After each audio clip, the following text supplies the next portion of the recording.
Mahatma Jyotirao Phule 18th సెంచరీలో 1827లో పుట్టి భారతదేశంలో చదువుకుంటేనే భవిష్యత్తు అని ఆలోచన చేసి అగ్రకులాలతో ఏకంగా మనం కూడా ప్రగతి చెందాలంటే చదువే ముఖ్యమని ఆ రోజులలో తనే అందరు చదువుకోవాలని చెప్పడమే కాకుండా సావిత్రి పూలే తోటి కూడా స్కూల్ పెట్టించి మహిళలను కూడా చదివించినటువంటి ఏకైక వ్యక్తి. రేపు 11వ తేదీన ఆయన 198వ జన్మదినం కాబట్టి ప్రతి సంవత్సరం అంబర్పేట దగ్గర మూసి పోయే రోడ్డులో స్టాచ్యూ ఉన్నది. రేపు 10 గంటలకు ఆయనకు జన్మదిన వేడుకలు చెప్పడమే కాకుండా వచ్చే తరం వారికి చదువుకున్నటువంటి విద్యార్థులు బడుగు బలైన వర్గాల వారు పైకి రావాలంటే ఆయన ఆలోచనను ఇంప్లిమెంట్ చేయాలని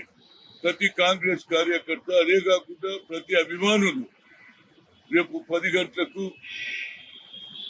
అంబర్పేట దగ్గర ఆయన విగ్రహం దగ్గరికి రావచ్చి ఆయనకు నివాళులు అర్పించాలని. అయితే సీనియర్ కాంగ్రెస్ నాయకుడుగా ఈ స్టాచ్యూ పెట్టినప్పుడు కూడా ఆనాడు అర్జున్ సింగ్ గారు, అదేవిధంగా రాజశేఖర్ రెడ్డి గారు వచ్చారు. రేపు ఆయన 198వ జన్మదిన సందర్భంలో అందరూ వచ్చి ఆయనకు నివాళులు అర్పించి వచ్చే తరం వారు కూడా చదువుకుంటేనే భవిష్యత్తు అని ఒక మాట వచ్చే తరం వారికి చెప్తే ఆయన ఆలోచనను ఇవాళ ప్రతి ఒక్కరు కూడా, ఇవాళ రాహుల్ గాంధీ గారు కూడా బడుగు బలైన వర్గాలకు న్యాయం చేయాలని